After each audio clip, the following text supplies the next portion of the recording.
good. How about yourself? I'm very good. So now explain to me what you were just about to say. Because when I Googled astrology, Aries came up. Sometimes it depends on what phase of the month we're in, because certain days have it's certain zodiac signs that come up. So like when I follow my moon phase, certain days are for a certain zodiac sign. Like today could be Aries for Aries, like because they have those because I don't like follow it, but they have those different ways where you could be Aries rising or Taurus, fire, whatever. They have different things. That one person you might be a Sagittarius, but you might be a different, like your, how to put it. They got so many different ways, but you like fire sign, because Sagittarius is fire sign, and you have the water sign, and then the other ones I can't remember what they are, air or something like that. Wasn't it just the elementals? Basically, yeah. Earth, fire, wind. Yeah, pretty much. So today might be Aries Day. Okay, but it says Aries, March 21st through April 19th. That's the month. That's if you're born between those, you're an Aries. But they have it now where it's broken down into so many things. You can be an Aries rising or a Taurus sun setting or something like that. On a certain given day? No, that's what your things are. For the entire month? Yeah, you look it up. They have different phases. Different phases of zodiac signs. I think that's what it is. Like with my moon. The moon today is Virgo. Okay. For today. So that's your moon phase sign? No, it's just today is the moon sign today is Virgo. So that's everybody? Or no? No, it's just what the moon phase is. That's what, yeah. I don't know how you can look it up. I mean, we might have to just move on. I don't know how to explain it, but people that are like really like enthusiasts for this stuff, they know like, oh, I could tell you're a fire sign, or your main zodiac sign is a Leo, but you are a Capricorn rising, and they know all that stuff and how to break it down. So you don't really believe in that stuff though? No. Or you're just interested in it then? I'm more interested in the astrology, like the stars and how they are placed in the sky. I don't care about whether you're Sagittarius or what Libra or whatever. But when somebody asks me what I am, of course I know I'm a Sagittarius, because of course you done dibble and dab and looked to see what certain people are. But I don't believe in, oh, I'm a Sagittarius, so I won't get along with another Sagittarius, or I won't get along with an Aries when I get along with pretty much everybody, regardless of what their sign is. So that's why I don't believe in stuff like that. Like when they give you like those monthly quotes for your sign for that day. Mm-hmm. It's like, okay, I can go read like what Taurus is supposed to be for that day, and that might match me more than what you're talking about the horoscope? Yeah, the horoscope part. You want to hear Sagittarius? Because I pulled it up. Go for it. Realize that you may be controlling other people's actions without even consciously knowing it. This is one of those days in which emotional outbursts could explode in your face as a result of other people's reactions to your pressure. Don't feel like you need to take on the responsibility of everyone else's actions. You may be having a hard enough time dealing with your own personal issues. I mean, that kind of is spot on, especially with going through what I'm going through at work. Well, then let's see, Leo. Because I'm a Leo, right? Yes. Because Leo is end part of July into August. Mm-hmm. Okay, so Leo's today is, do things seem rather strange today? Perhaps something is up in the air and no one really knows how to react. Others could be walking around restlessly with little if anything to do, and as your intuition is running high, you may pick up their upset. Until you know what's happening, it's best to find something to do, even if it's only cleaning out your closets. Hang in there. Yeah, see? Like, what? I don't know. Exactly. So it's like, nothing against the people that are like diehard, like really into horoscopes, like Zodiac sign and all that astrology type stuff that has to do with horoscopes. Nothing against them, but they be die hard on what those things say they believe and they live by. So you don't think the month you were born in, or at least the dates between in the months that you were born in, has anything to do with your personality or anything? I mean, it's a possibility. It's just like now people are saying like, okay, so you know how the signs, they are in between months. So I'm a December Sagittarius, but Sagittarius starts next week. So they be like, oh, it's a difference between November Sagittarius and a December Sagittarius. Like, when did that start? Has it always been like that, where it's in between the months? Or Yeah. Because and then at one point they was finna add another zodiac sign called or something, and it was gonna be, that's what I was gonna be. So like a 13th zodiac sign? Yeah, so I was like, how all of a sudden you gonna change it when it's only been 12? So I was like, no, that's not how we finna have this going. It don't work like that. You would have felt offended because you've been a Sagittarius your entire life. Basically, even though I'm not like die hard, Oh my goodness, I don't even know how to pronounce that. Don't it start with an O or something like that? Ophiuchus, I would assume. I mean, you could take a shot at it. No, absolutely not. I would not be able to pronounce that. Yeah, it's just another constellation. Yes, another constellation they added. You have a favorite constellation? Do I have a favorite constellation? I wouldn't say it's a favorite, but it's the one that I could point out if I look at the sky. And most people think it's the Little Dipper or Big Dipper, but I always can point out the Orion's belt. Always. See, I've never understood that, because every time I look up in the sky and they're like, oh, there's the Big Dipper or there's the North Star, I'm like, I don't see it at all. No? Like if it's in like a, you know how they'll have documentaries on space and all that kind of stuff, and they'll show and they'll pinpoint it out like exactly. Yeah. Then I can see it. Then you can see it. But otherwise, I don't have any clue what they're looking at. Wow. But yeah, no. So I wouldn't say it's a favorite. It's one that I can point out all the time. Anytime I look at the sky, I always see the Orion's belt, no matter what.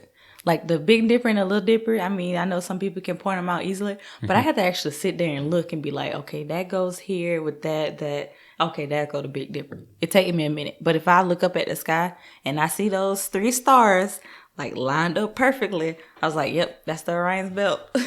Like you can point it out. So I wouldn't, it's just one I can point out all the time. So I really don't have a favorite. And so that makes our sun a Sagittarius as well.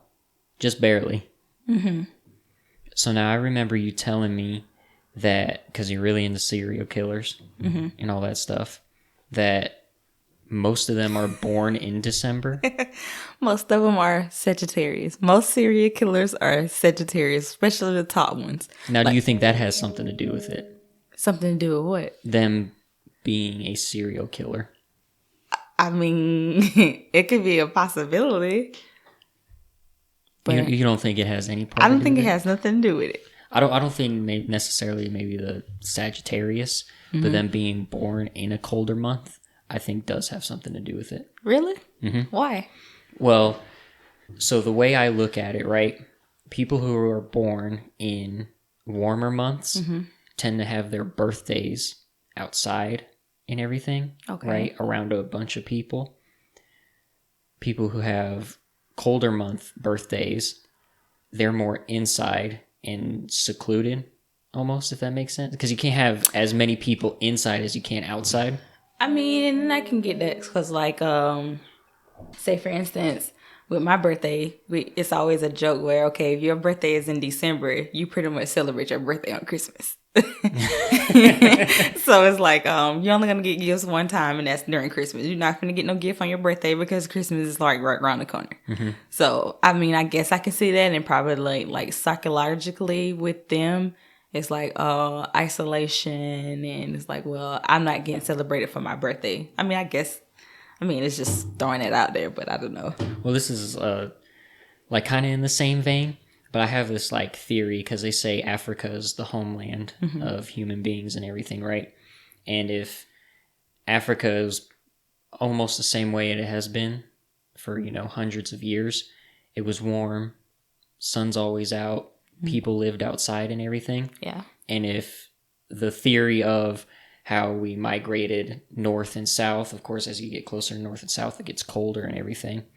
When it gets colder, you have to stay inside longer, and you're not outside with as many people and everything. You're more secluded, and you stick to yourself. And I think that's why, this is going to sound a little strange, like maybe because I feel like the African region is more religious in everything, and you have the southern pole, or the north and south poles are more scientific in a way.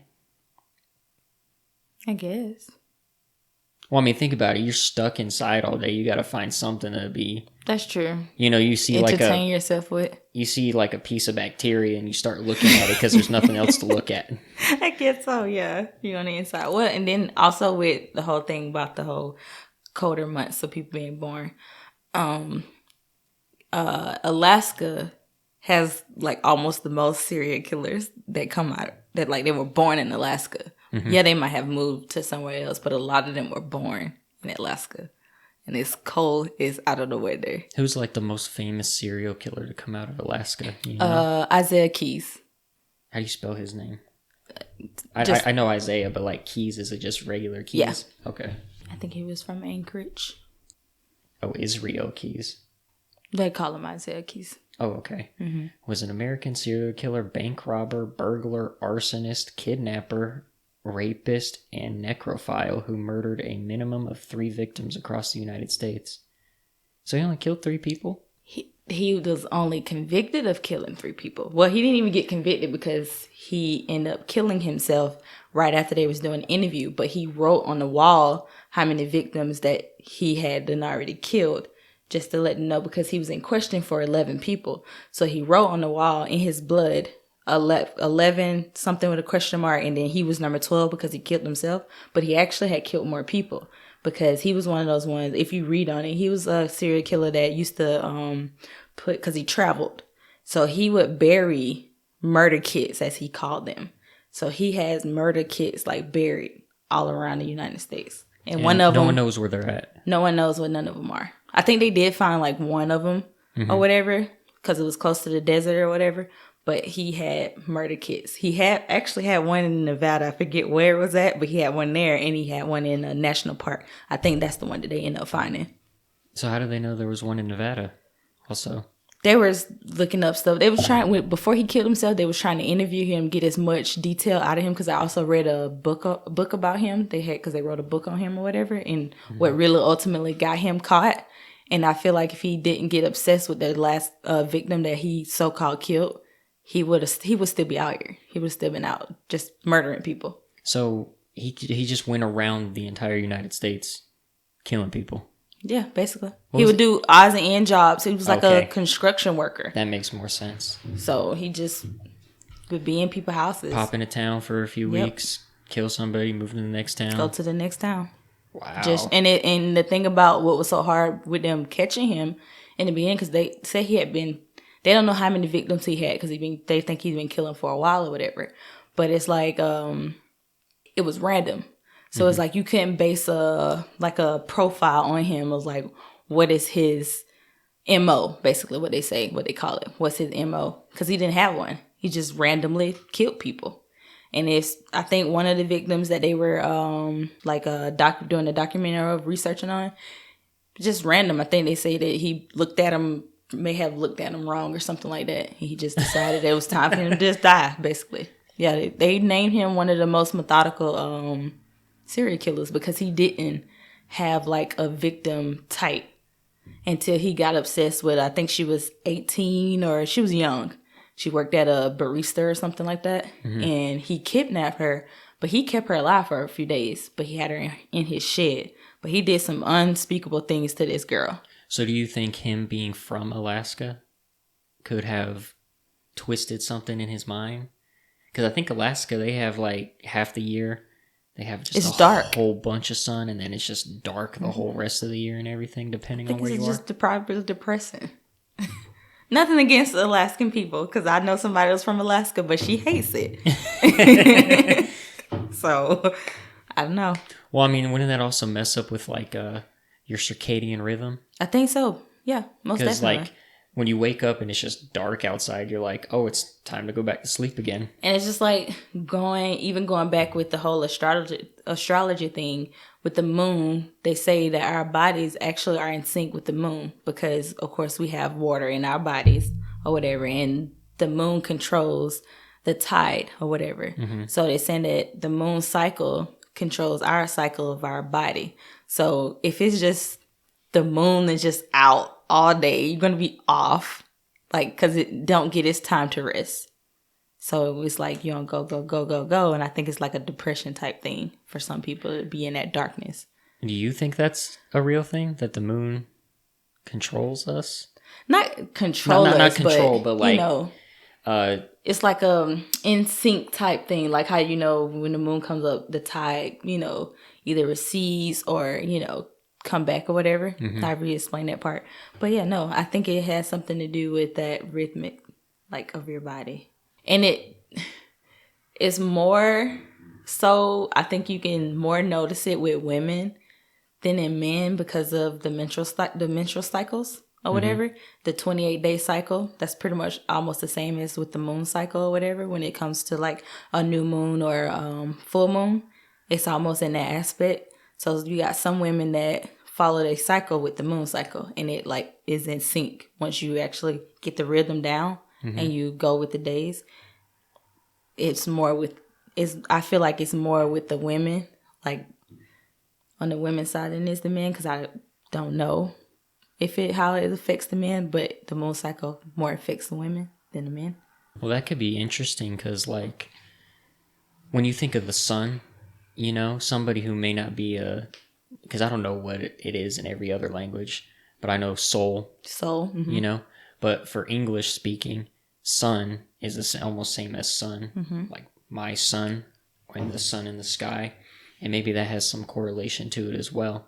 Like maybe the sun is male, quote unquote, and the moon is female, and it depends on how maybe men are more changed by how the sun is reacting and everything, and women are more the moon.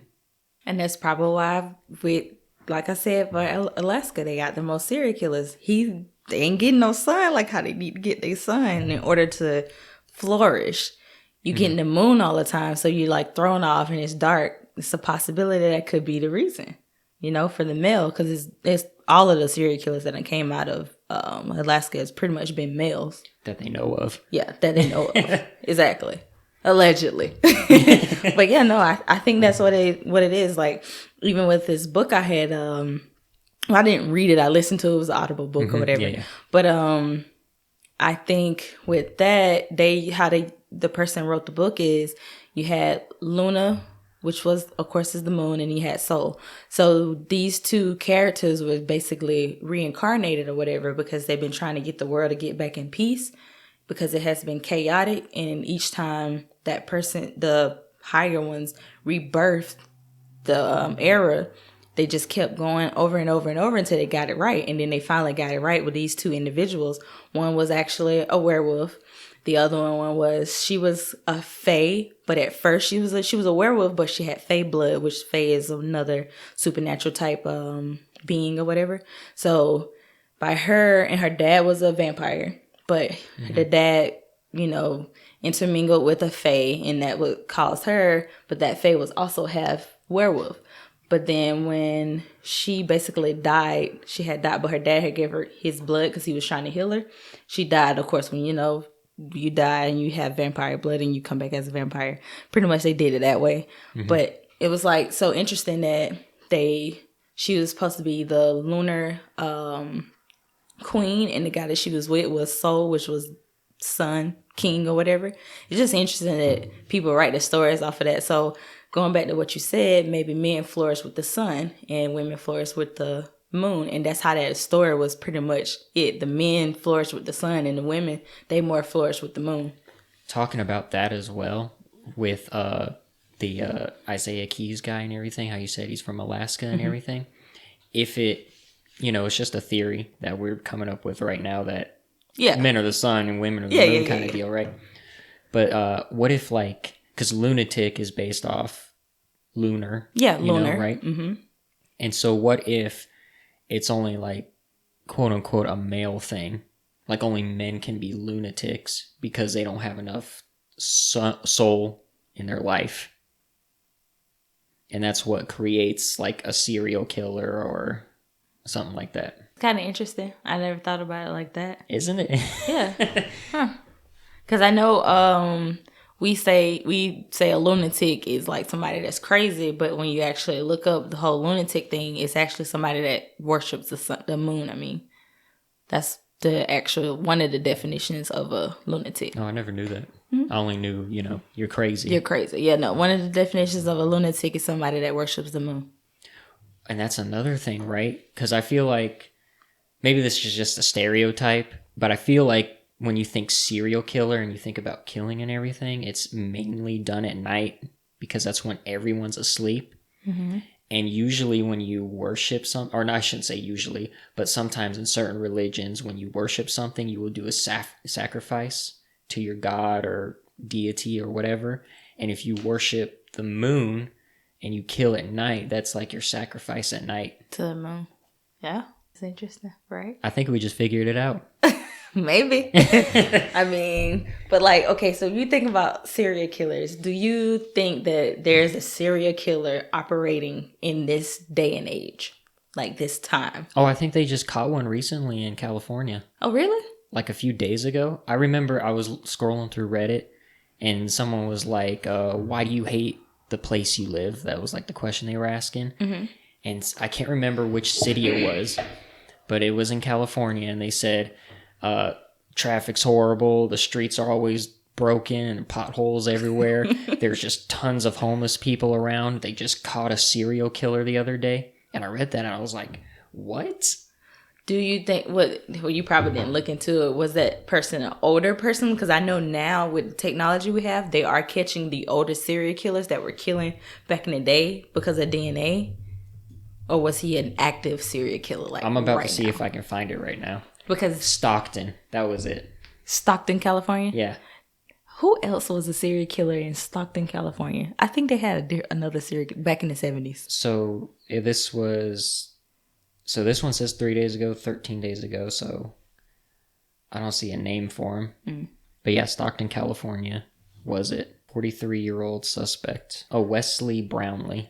43? Mm-hmm. One is he recently was killing people, or was he killing people when he was younger? Because if he was younger, the internet wasn't that, detailed. Because he's 43. We're not that far off of, the development of internet. So it says here, oh wait, no, there's more items. I was going to say he's killed 3 people, but it said more items. Oh. So maybe it's more people. But yeah, they say, I remember reading some crazy thing. I don't know if it was true or not, but it's like 1 in 20 people you see every day has killed somebody, whether intentionally or not. Damn. That statistic is like... I don't know if it's true. But no, so if you think about it, like you have these gangs that's out, and you got the cartel. They just killing people willy-nilly. So and then you also have the people who accidentally kill people, car crashes or whatever, I can kind of see that being a statistic. Yeah, so I guess he was caught on October 15th of this year. Okay. Well, I mean, yeah, I guess people can still be serial killers in this day and age. I think it's harder than what it used to be back in the 50s, 60s, 70s, 80s, because you didn't have internet. 90s, you didn't have the internet. You got a tracker in your pocket. That's true, because you got the phones and all this other stuff. Unless you leave it at home. Yeah, but you leave a footprint some way, somehow, unless you're one of those people that are completely don't use phones, don't use your credit cards, don't use nothing. Mm-hmm. But at this point, do you even know what a payphone look like? Have you seen one in person? I've used one before. Okay. I mean, mind you, it was probably, a decade ago. Okay. Some people don't even know what that is or have seen a payphone. So it's like... Well, the way kids say call me now, right? Because you know how it used to be the you'd do big like little this? phone receiver. Yeah, like the moon. Yeah, thing. you hold your hand like you're doing the Y in sign language to your face. Mm-hmm. They just do a flat palm to their ear now. And say, call me? Yeah. That is so weird. Because we used to doing the why. Mm-hmm. Yeah. What? No. Yeah, they go, well, I'm pretty sure they don't say call me because they'd probably all text or anything. Yeah. But I did hear that's a thing. They'll put the palm up to their face and ear. Oh, jeez. But yeah, no. So, like, back then, it was easier to kill people and get away with it because there's no internet. There's no one recording stuff. Going viral. We have none of that. Mm-hmm. They just killed somebody and just kept it moving like it wasn't nothing to it. Like, I don't understand how people could just do that. It's just like a hobby. It's just crazy. Like you think they think of it as a hobby? I think some of them thought of it as a hobby. Like, well, I can understand some. Some, not all. Some of them, like Ted Bundy, he was killing people that looked like his fiance. Like, why are you killing people that look like your fiance? Did he have like a vendetta against her or something? Did he hate her or something? I don't remember. I think he was like obsessive with her though. So he's obsessed with his fiance, so he has to kill other women that look like her? Does that mean he wanted to kill her but couldn't? Maybe. I don't know. But that was one that was one of the theories. Because if you look at it, they was comparing most of his victims looked like his wife, his fiance. Mm-hmm. Except for when he slaughtered that house of sorority girls. And that's when he got caught, that right? Was that's when I think he just lost it. He got caught in a van, right?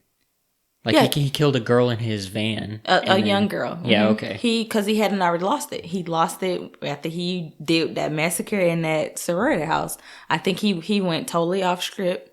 That's when they start making mistakes when they get caught back then. It's because they made a mistake. They go off script. He had been killing these women like consistently, the ones that looked like his fiance. Mm-hmm. Then all of a sudden you just go off the records. Like, what happened? Like, what clicked in your brain that made you mess up? You know? Did they ever find all his victims? Yeah. Yeah, I think they did.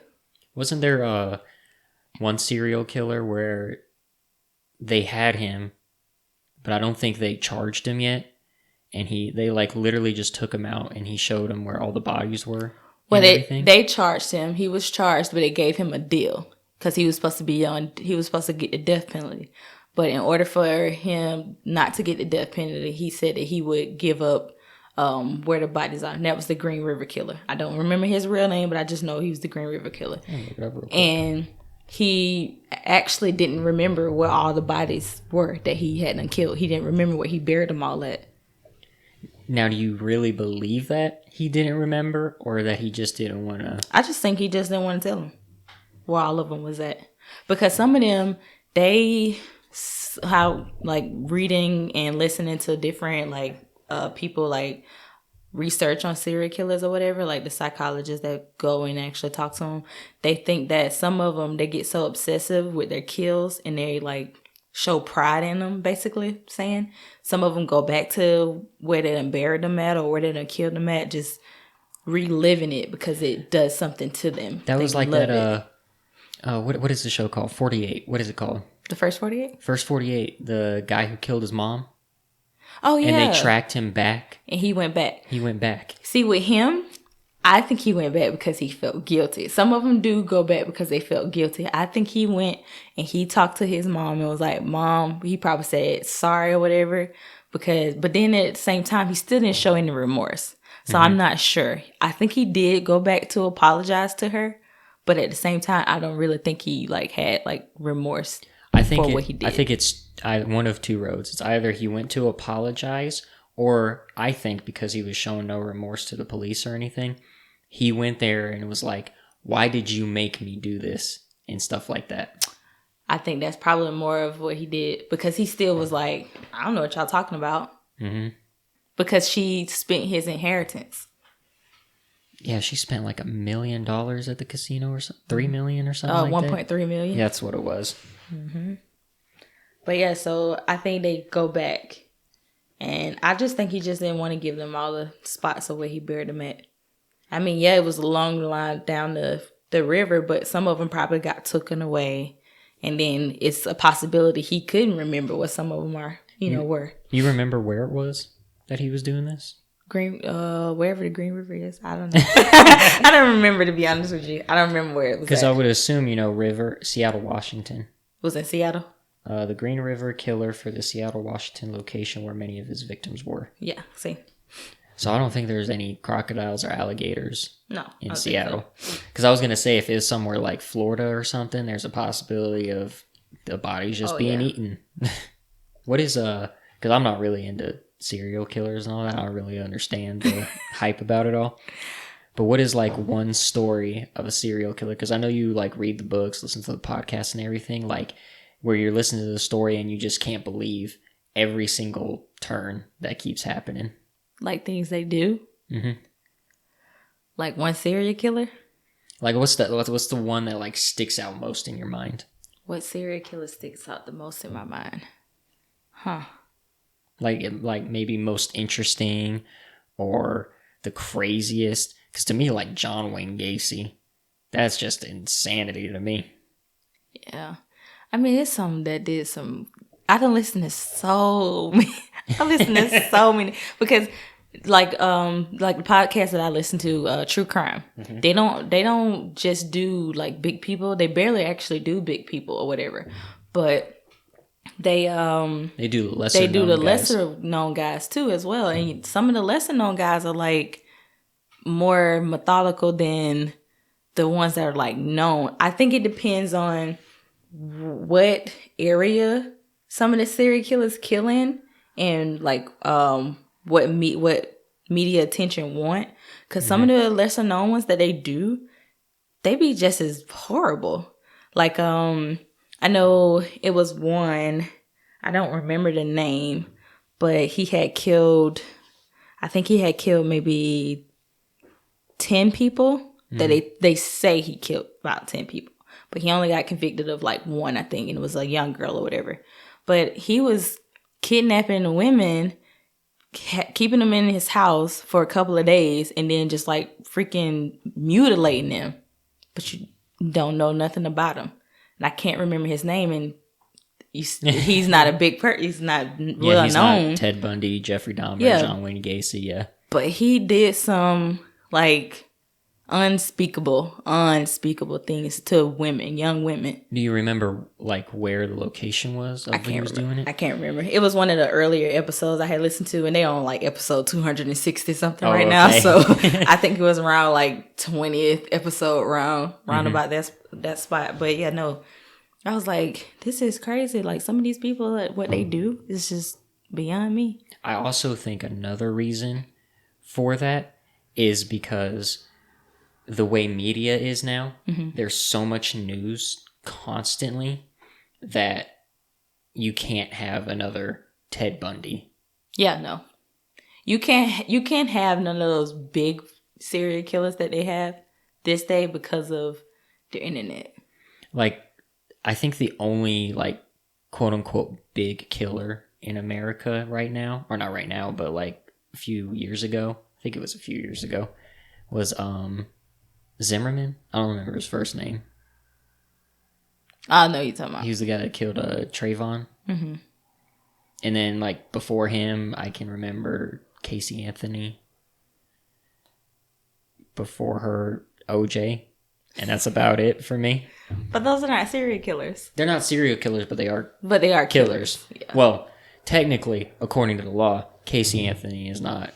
Oh, yeah. And I think Zimmerman, he was... He didn't get charged. Yeah, with he it, didn't right? get charged. He was acquitted too. Yeah. So. Yeah.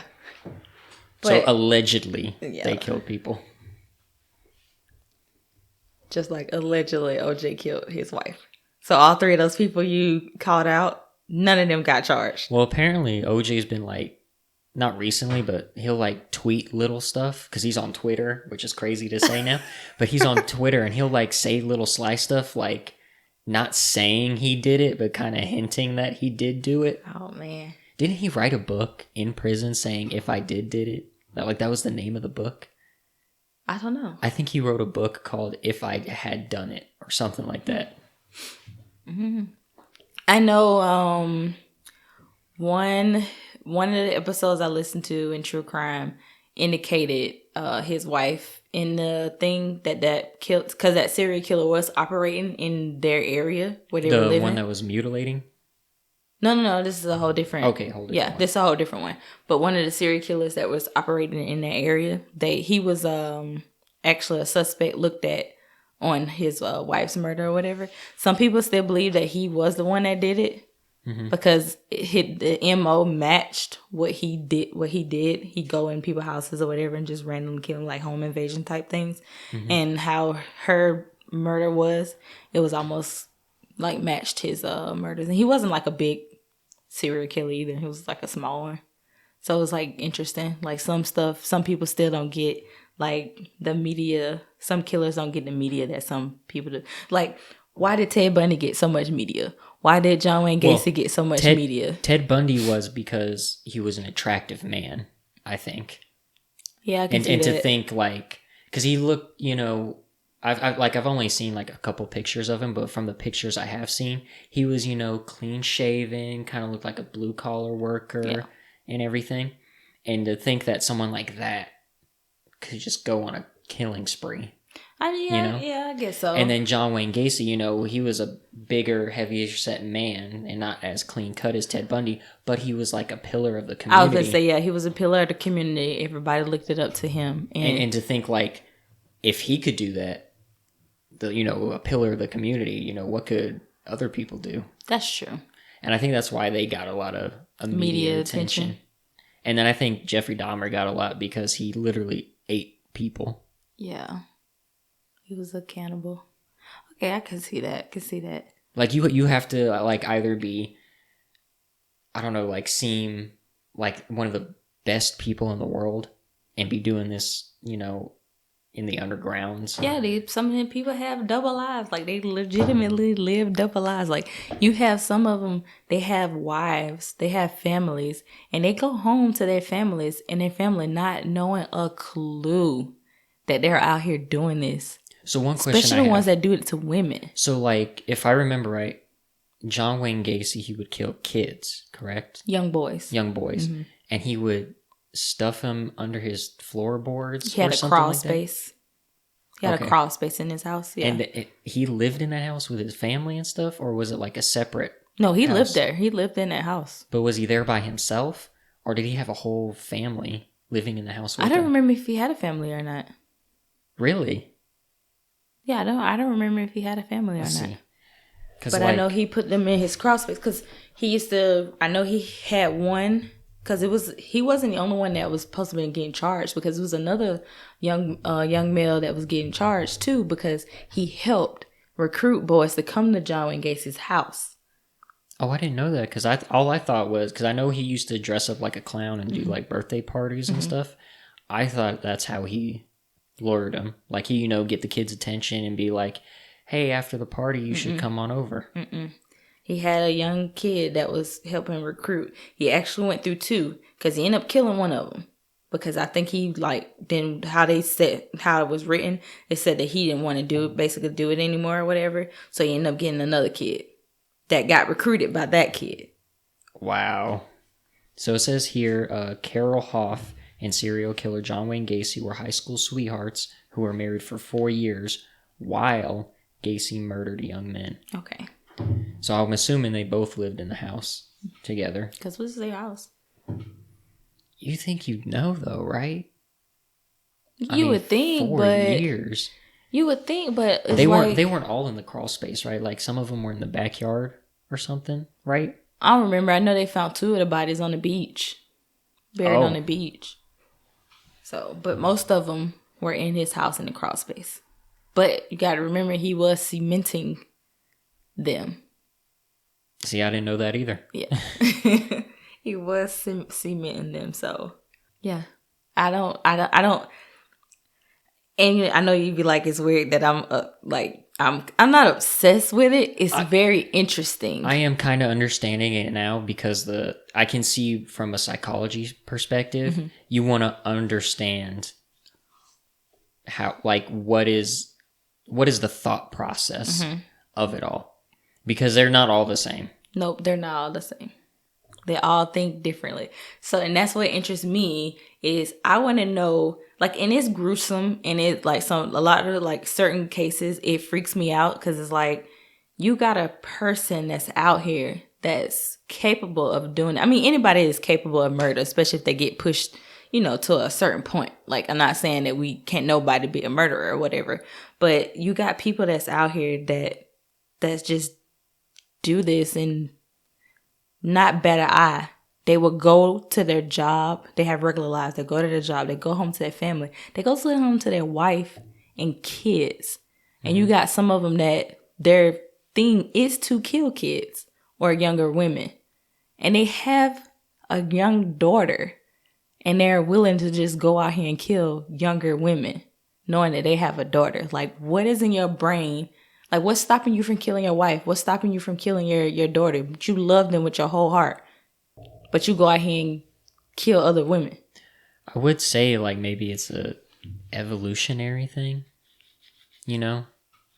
Because men are mainly serial killers. Like, I don't know of a lot of women that are serial killers. But, men used to go out and hunt and do all that kind of stuff. Not saying that they're hunting. Yeah. But maybe they have that, like, well, maybe they are hunting. Some of them do be hunting. But maybe there's something there with an evolutionary thing. Maybe. Because, like, I don't remember. It's this movie I watched called Frozen Ground. It was based off a serial killer.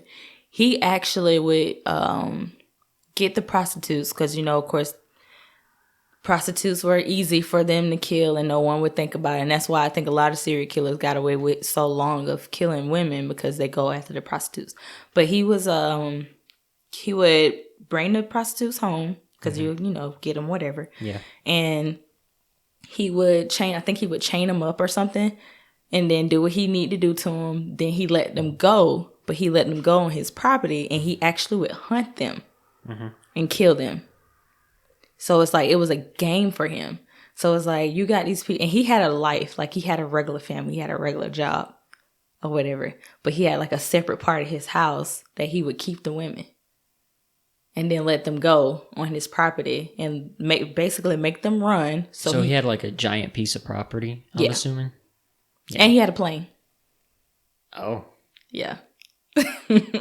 So yeah, if you it was actually a good movie. Nicolas Cage played in that movie. It was actually a good movie. Was he the serial killer in the movie? No. He wasn't the serial. I think he was the officer or something. But yeah, it's called Frozen Ground. It was a good movie. But because he had one survivor, she got away. And that's how he got caught. Basically, yeah. Because she cooperated or whatever. But she was scared. She ended up being pregnant and everything. So yeah, I was like, this guy is literally hunting. Like, he hunt them like that. Because he was a hunter. Because he hunt animals or whatever. That's how he fed his family. But it was like, I guess wait. He hunted to feed his family? He wasn't feeding them to women. Are you sure about that? I mean, they didn't say if he did or not. But they was finding the bodies. So I don't know, if he was. I hope he wasn't feeding them. But I know he was a hunter. But he hunted because it snowed or whatever. They freeze over, so you have to get meat up, whatever. But I hope he wasn't. I didn't even think of that.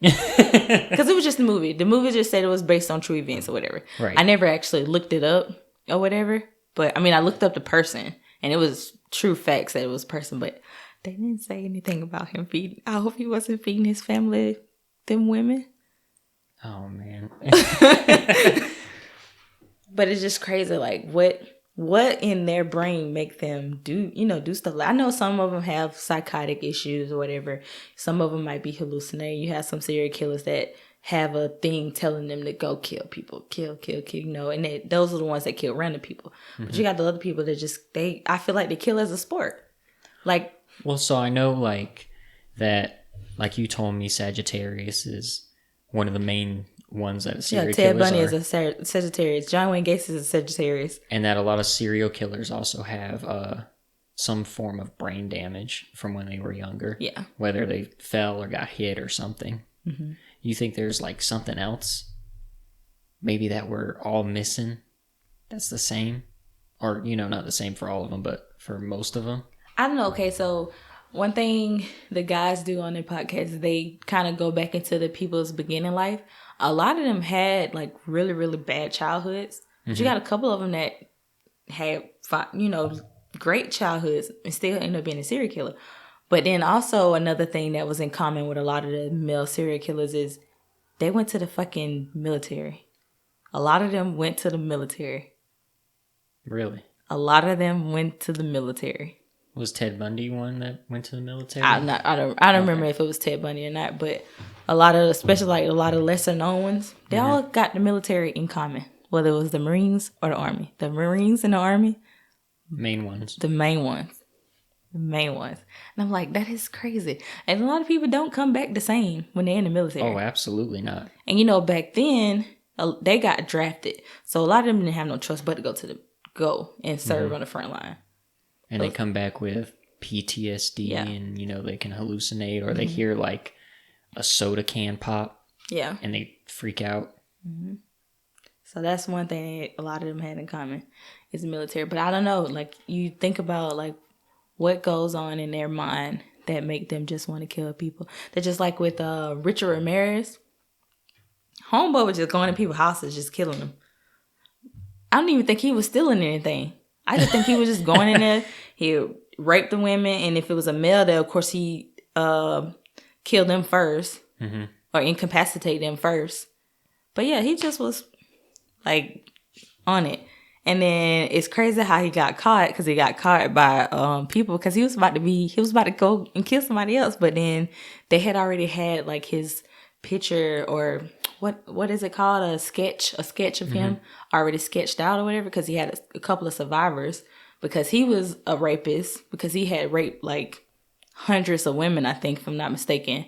But then of course he was killing people at the same time. But so he had witnesses that were still alive, so they would just give them the gist of what they remember what he looked like. So they had like a thing, but he was in a neighborhood and I think a couple had recognized him or a guy had recognized him and he had started running, but then the people they all came together and they were beating the shit out of him. And I think somebody waved down a cop because he was around, or they called the cops or something like that.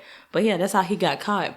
But what gets me that I don't understand is because obviously he was a good looking guy, just like Ted Bundy, and you have these women that's at the courts and they're supporting these people that are rapists. Oh yeah, they're like, oh, I love him. Yes. I want to be with him. Please marry me. So the theory that the guys put in, they were like, maybe the women that be obsessed with them because they did it as a joke, but then some people call in and it's like, that's like a valid statement, is that some of the women, at least they know where their man is. There's a reason why they talk to people that's in prison or these serial killers. Oh, they can't cheat. Yeah, but they made it as a joke, but some people say that some people do that. But it's like I like listening to like different serial killers, getting there, like why they do this and, different perspectives or whatever. But I would never in my brain be like, oh my God, he looks so handsome, I want to talk to him. Oh my God, I'm obsessed. Like, what in some women's mind make them be obsessed to that point with a serial killer that is a rapist, that rape and mutilate women, but you want to be with this person? My theory would be is if it's specifically a serial killer that is only killing women and the women wants to be with him, is that, oh, he would never kill me kind of deal. I'm special in some kind of sick, twisted way. Now, if it's a man who's killing only men or children or, whatever, to me, I think that's a woman that wants protection and knows her man can kill somebody. And that, I can see that aspect. But the ones that are rapists, like, dude, like, that's one I do not understand. I truly think they think some way in their twisted mind that he would never rape me, he would never kill me, which means he loves me. And you got some women that be like, well, maybe they deserved it, because some of them say that, oh, they deserved it. What, the women deserved it? Yeah. What did they do? They would be on the sidelines yelling at the court, oh, they deserved it. Huh? Yes, like if like an old video, because you can catch some videos of like certain courts, like Richard Ramirez on. I think they had like a little snippet of Ted Bundy's on, because it was a lot of women obsessed with him, because he escaped twice. Yeah. I do know that. Yeah, so it's like, I don't understand. Like, I understand people are good looking, but you ain't that good looking where I'm gonna be obsessed with you, a murderer that's like mutilating women. Like His fiance is the one that turned him in, right? She didn't turn him in. Somebody had described his beetle, and she was like, it kind of put her in the mind of theirs, and she didn't know, so she called the tip line or whatever, and she was like, I think the car y'all are describing is my fiance's, and that's what put him on the radar. Okay. Because she had been sent the tip in like a while ago, like maybe 4 women in that he hadn't already killed. She had been sent that tip in. So technically, if it wasn't for her, I don't think they was ever caught him. But then it's like they started looking at him. I would like to know, I don't know if it's even possible, but like the sleeping patterns of the serial killers. Because they say, the less sleep you get, the more you can start getting like, what is it called? Hallucinations and voices speaking to you and all that kind of stuff. I wonder if like a lot of them don't get a lot of sleep. Maybe. But then you got someone that probably go home and sleep like babies. Well, I'm not going to kind of use that term, because babies don't sleep all during the night. So they probably just sleep dead to the world. They sleep like a log. They're just laying there, like knocked out. Right, but like I was saying before, usually stereotypically when I think of a serial killer, I think of someone in the night killing somebody and then burying their body or hiding it somewhere or whatever. So chances are, if they're getting sleep, they're not getting much sleep, is what I mean. Maybe. Because they might go out at midnight, find somebody, kill them, not be back home until like 3:00 in the morning. Yeah, you know what? Yeah, that's true. Because then when they got to go back to work in the morning, because if it's somebody that's living a double life like that, they might have to go in at 7:00. They got 4 hours of sleep that night. Now with you mentioning that, like the serial killers that had families, what the fuck was they telling their wives or whatever at nighttime? Oh, I gotta go to work. They must have had a job where they could use work as an excuse. Oh, my boss, he called me, I gotta go in, or oh, I gotta stay home or stay at work late today. Yeah, the work late one is, of course, and then they don't come home until 2, 3 in the morning. And the wife don't think nothing of it. He's just working hard, paying the bills, getting it done. You just think, like, I can't get past the whole, you have a family and you going out here doing it. Yeah. That's how you know you enjoy, like they enjoy doing it. I'm not necessarily sure they enjoy it. Of course, some I know probably do. They probably get a kick out of it. Yeah. But I'm sure there's some, they just have something in their mind that they just can't like the, get rid of. What is it? BTS, the BTS killer? Mm-hmm. He said that he had a frog demon. That's what his thing is, and the reason why he was killing people. The BTS killer, he was something serious, because it's bondage, torture, and strangle. I think that's what the letters stand for him or whatever. Mm-hmm. And that's what he enjoyed doing. Like, he got a kick out of doing that, like torturing them, tying them up, torturing them, and then strangling them to death. Right. Basically, he got a kick out of it, but it was because of his demon. He said it was his demon monster always speaking to him, saying that he has to do this or he won't. I think it was because it had to do with religion. Mm-hmm. He won't get into heaven or something. It was just telling him that he has to do these things in order for him to get into heaven or be accepted by God or Jesus or something like that. Okay. But you have someone, like you said, not all of them just do it for fun. Some of them do it because they either have something in them that's telling them they need to do this. And a lot of times they do be revolving around religion. Mm-hmm. And they think that, okay, I got to do this in order to get where I need to be going. Which is crazy. Was he sentenced to death? I think so. You can always look it up. But yeah, BTS killer. BTS, not the band. No. Serial killer. There we go. It was the first thing that came up with BTS, the band. Oh, that's a band? Yeah, the K-pop group. Oh, their name is BTS? Yeah, I don't know what it stands for. But I didn't know that was the same initials. I don't want to see a video. It's so weird Googling all these guys because they just have an image. I thought their name was BTK. No, it's BTS. Well, maybe it's the BTK killer. It's the BTK killer. Okay, that's what it is. Okay. So you switched it up. You gave them the band name. I gave them the band name. BTK. Bondage, torture, kill. I guess that's what it is then. Dennis Rader? Yes, Dennis Rader. Yeah, he was horrible. I think his last victim was a 12-year-old girl. And he got off on her being strangled. Because I think he had her neck tied and he basically had her hanging. Like she was hung. Yes. He was horrible. That's just sick. Mm-hmm. That's what I was like. I don't get it. I don't get some of these people. It's just crazy how that works and what they get out of doing stuff. That's just like, okay, I never knew about this case, but I had watched it on Hulu. And trying to remember what he was called. I can't remember what he was called. The Sleeper or something like that. Okay. And he got off. He was obsessed with women's neck. So he hadn't killed a lot of women. I think he had 93 victims, but he didn't kill all of them. But he had 93 victims because all of them didn't die. But he because they, I think his name was Sam Little. That's what his name was. You want me to look it up? Sam Little. Yeah. So because his victims were prostitutes, but he was like they're at his mercy.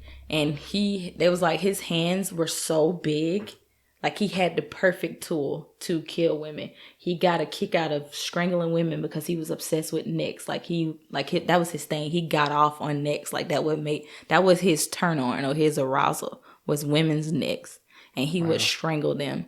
Strangle them, let them come back alive. Strangle them. Like, he was, like, their life is in my hands, basically. It says Samuel Little was an American serial killer who confessed to murdering 93 women between 1970 and 2005. He was finally convicted in 2014 for only a few of them. Just a few of them. Because they're actually still looking at the victims. Like, he's dead? Yeah. So with him and like how he was doing, like he remembered his women that he killed by face. So you had people from different states would come and interview him because that's how they did the documentary. They were coming to interview him. So there was like the psychologist was like, don't accuse him of rape because he would go off the handles. He did not like to be called a rapist. Like that was beyond. He was like, that's beyond him. He's not a rapist. He like literally thought the women was consenting to him having sex. It's like, I'm in control. So they would go in and like kind of like baby him or whatever and ask him questions like, hey, so you remember when you were in such and such town? Do you remember this person? Or they'll show him a picture and he was like, oh yeah, I remember her. Like he would get excited, like talking about them. He was like, oh yeah, I remember her. She was obsessed with my eyes because he had like, for him to be a black guy, he had a gray or bluish, like kind of like eyes. I think it was like grayish or whatever. And he was like, yeah, I remember her. I just remember this particularly because he was like, she was obsessed with his eyes and say, you got some real pretty eyes and all that stuff like that. And he was like, she didn't know where her fate was going to be at the end of the night. And he would kill all of them in the backseat of his car. And then what, just bury them? No, something? He would just throw them out of the car randomly. Oh, okay. He had no remorse for them. He was like, one of them, he was like, yeah, he didn't know whether she was dead or alive, but he knew he had to strangle her till she had passed out, and he had just slung out of the car. He was like, I didn't care if she was alive or dead. But how he would remember his victims is by their face and their neck.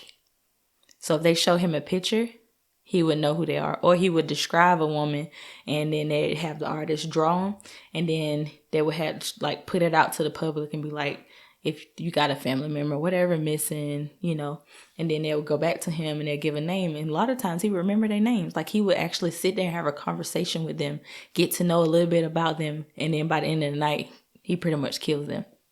That was his thing. Wow, that is creepy. Yeah, but he enjoyed it. That was his way of getting off, basically. It was a sexual release for him. He just enjoyed it.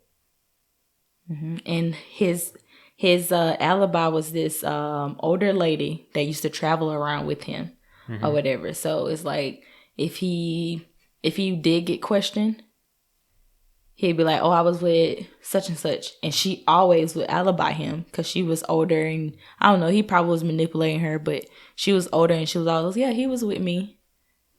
Wow. That's ridiculous. Yep. I was like, when I was reading, I was like, I've never heard of this dude. I'm like, 93 women. Because they said that's what he confessed to. Of course, it wasn't able to convict him of all of them. That's the only sad part about when serial killers have multiple victims.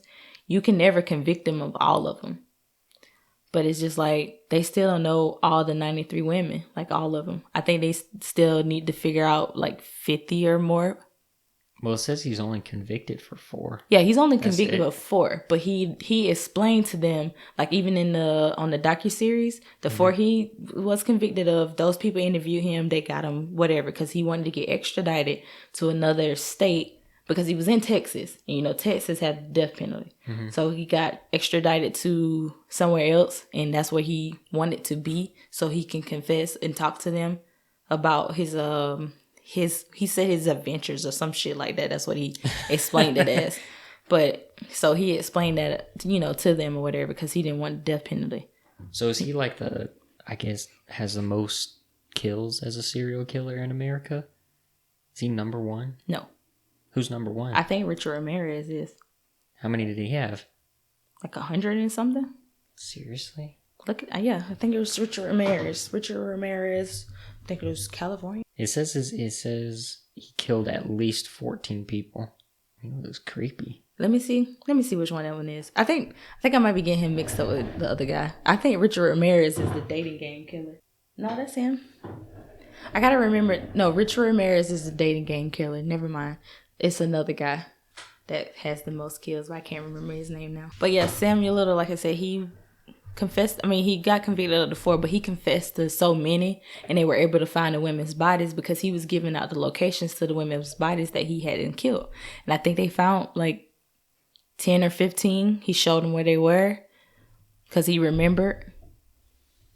He was drawing out maps. Like one dude came in and he had a map drawn out, and he went and drew back over the map because they thought it was lying that he had killed this person because they thought it was just a random.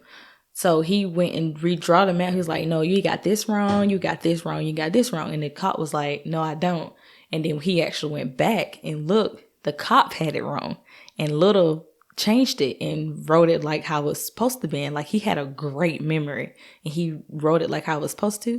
And he was like, the dude was like, "Dang, he is telling the truth." So I guess this is one of his victims. That was one of his victims. So according to this chart on Wikipedia, it's the first thing that popped up.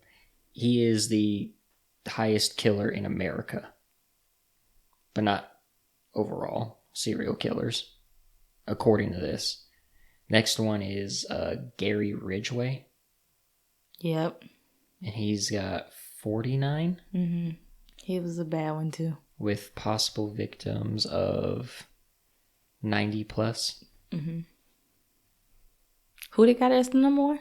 Number 1 overall in the world, this is all over the world, is Luis Garavito, Colombia, Ecuador, and Venezuela. Oh, he's the one that got the 300? Yeah, 300 plus. Yeah. But proven is 100. It's just 100. Yeah, he was killing a lot of little girls. Oh, and then now all the Americans start popping up. I feel like it's mostly Americans that are serial killers.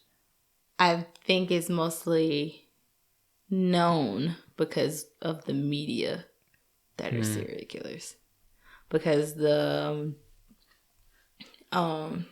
true crime people, they try to do cases from different areas. Other areas have serial killers too. Oh yeah, I know, of course, but it always seems like. Yeah, I think it's because we live here. Who is this? Clementine Barnaby. You know who that is? That name sounds familiar. Barnaby murdered African American families at nighttime with an axe. Oh, the axe killer. The axe man. Yeah. Oh, wait, she's old. Because it says she was released in 1923. Yeah, no, they did that. They did that episode too. It says she had killed 35 people. Oh, they have a photo of her? Wow. Yeah, span of crimes from 1911 to 1912. That documentary, that Sam Little one, that one got me because I was like, so it's a video of him like sitting in a chair talking to a psychologist. No, he's talking to the detectives. Oh, okay. Yeah, each detectives from different states because in an interview room, or is it? They're in an interview. It looks like an interview room because it's a table. It's the table, and then it's the detectives sitting across or whatever. They got the camera view from the top, pretty much more on him than anything, so you can see his reaction and how he reacts while they're talking to him. Yeah, and that's how he was able to stay alive and not be on a death penalty. Be on death row, because he was talking to him, and it was like, okay, so it was like different detectives from different states coming because they had a lot of unsolved cases. So if they had like an unsolved case of a prostitute or somebody just got randomly, they would come talk to him, and it was like kind of like ask him open-ended questions and let him lead the conversation and see if his facts would match up with what they already have. And if it does, then they'll try to go deeper in detail to figure out what, he remembers or what did he do, So that's how they was able to pinpoint him to other murders, even though he only got convicted of 4. That has to be real crazy to be one of the people to sit across from a serial killer and have a conversation with him. Yes. Like, especially if he's just being all nonchalant about it and being like, oh yeah, I remember it was August 4th, 1982. I was drinking coffee that morning or something like that, That has to be crazy. One documentary I watched was with the toolbox killers or whatever. One of the ladies was a criminal psychologist. So she would go every day to talk to him because they had victims that they dumped in certain areas, but they didn't know where they were.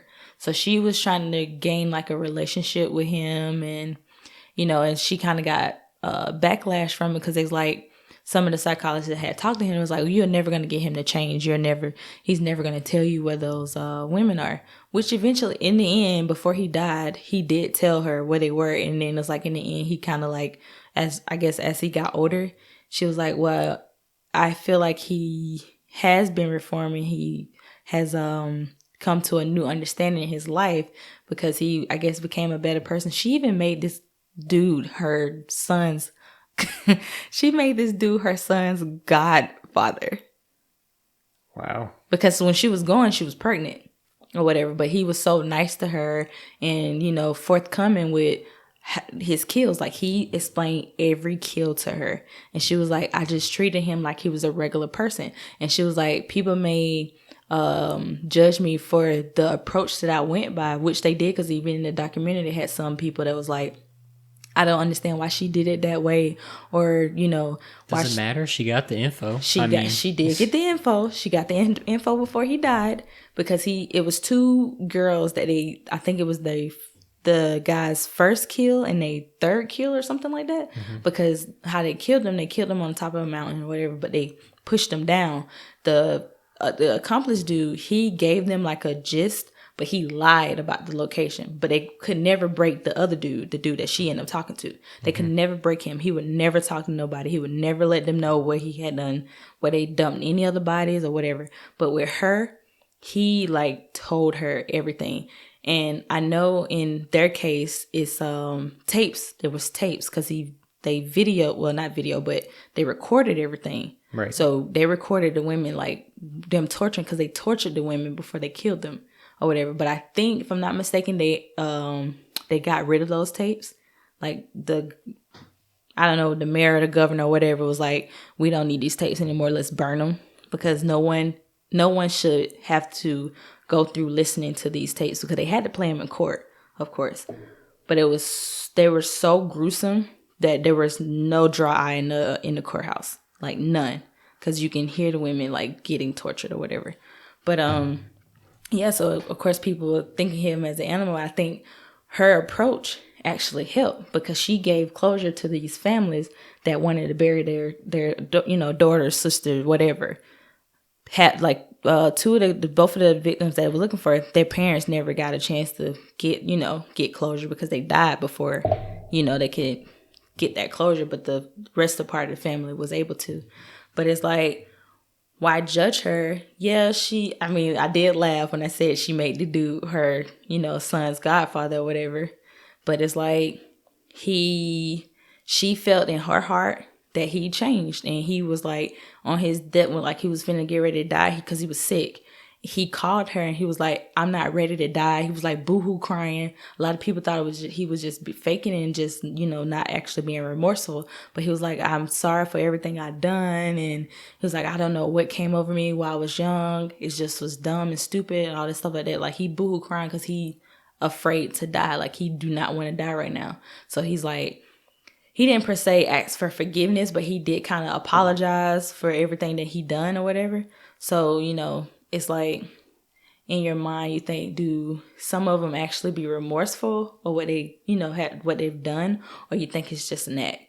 A lot of people think he just was acting, but I like how I seen it because of course she videoed some of their interviews or whatever.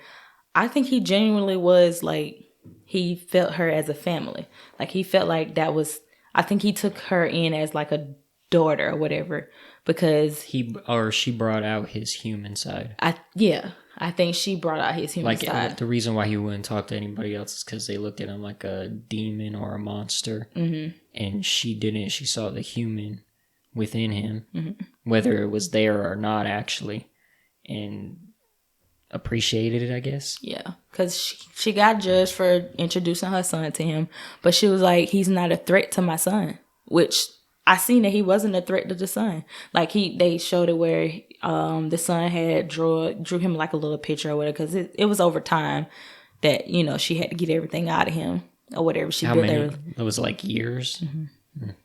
I think the son ended up being like 4 or 5 when he died. Okay. So it's like they built that relationship or whatever, and it's like, she did what she had to do. She got the family closure. Other psychologists or criminal whatever might not like her tactics of what she did, but she said she did that because it made her feel good to get closure for the other families. Because everyone at least should have closure for their families when someone is murdered so violently. Yeah. And it's like, she sacrificed that for herself to get other people their closure they needed. But she was like, at the end, he wasn't a threat. He wasn't a monster. He really like changed, and she felt in her heart that he had changed. But other people didn't feel that way. I do find it weird though that the son was a part of it. Yes. And everything. Like, especially when he gets old. How old is he now? Like when was that? Well, I don't know when the documentary was done.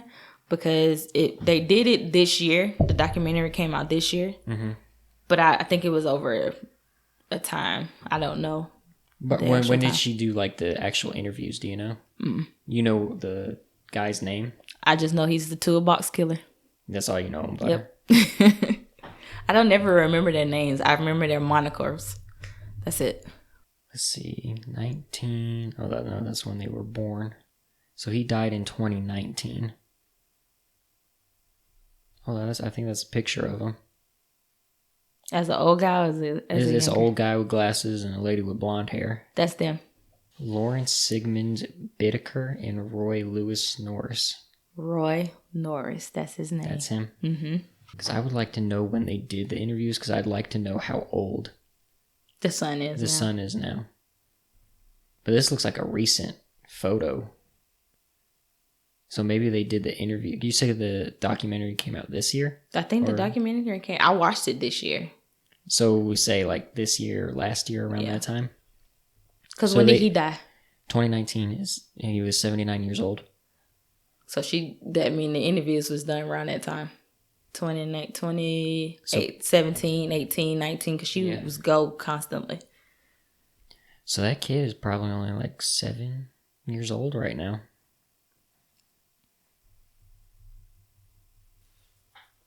Yeah. I was like, man, this is crazy. For especially the ones that record what they do. Because it's another serial killer that he actually video recorded the stuff that he did. Oh, wait, it was Norris or Bittaker?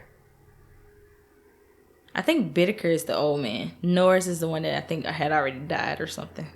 Because it says Lawrence Bittaker, he died in 2019. Roy Norris died in 2020. So it got to be Norris. Okay. Because I know the Bittaker dude died before the one she interviewed. Died in prison while awaiting execution.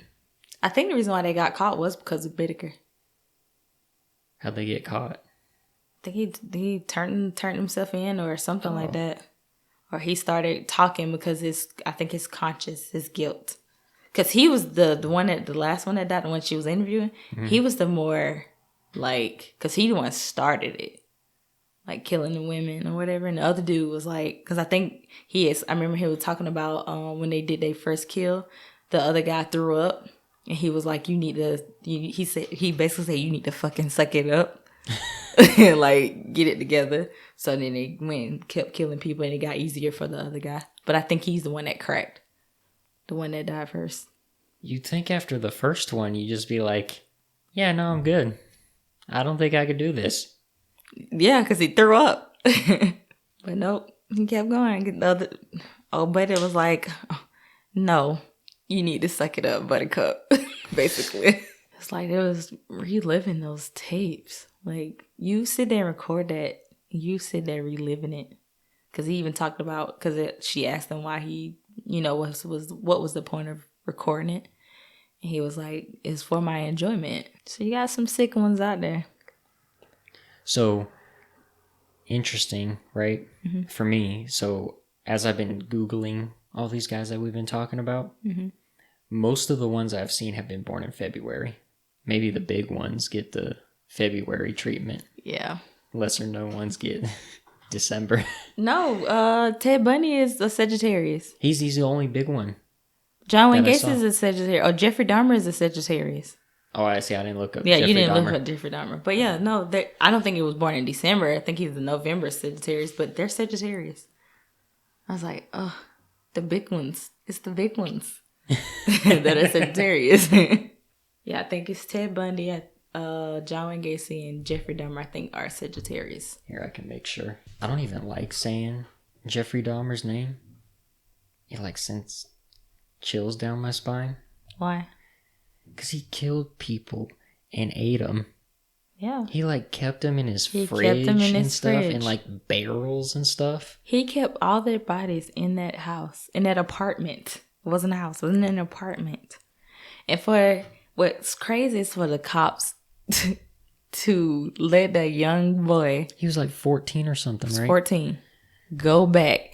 And the neighbor kept fucking complaining to them about it. She kept complaining about the smell, the noise. No one listened to her because it was a low-end neighborhood because it was for black people. A low-income neighborhood. Jeffrey Dahmer was born in May. May. Okay, so it wasn't him. You can actually just type in top serial killers that are Sagittarius. It should come up. A list of 43 serial killers who were Sagittarius. 43? That's what this says. Like, the first thing that came up was just Ted Bundy. That's literally the first thing that pops up. It's just Ted Bundy. Wow. But yeah, it says there's a list of 43 serial killers that are Sagittarius. Oh, I think they have a whole website. Yeah, they have a whole website where you can just pick whichever Zodiac sign you want, and it gives you a list of them. That's a lot. 43. I knew Ted Bundy was one. I wonder what's the least. So Virgo is the least Zodiac sign. So what's Virgo? Mm-hmm. You don't know? No. You're supposed to know this stuff. How am I supposed to know this stuff? I know mine. August 23rd to September 22nd is the least. Okay. That's the best time of the year. It's warm. It's not too hot. It's not too cold. And here we are again, back to like the sun and the moon yep. and weather and everything. It's the perfect time of the It's year. got something to do with it. I'm telling you. We got to. What do you think? We'll end it here? Yeah. So you can get ready to go and everything. Thank you for doing the podcast again. No problem. It's fun. I really enjoyed this one. Yeah. Even though I don't too much care for serial killers. But I think you have an intrigue on how they think and why they do what they do. A little now, yeah. Yeah. You plant it a little seed. Uh-oh.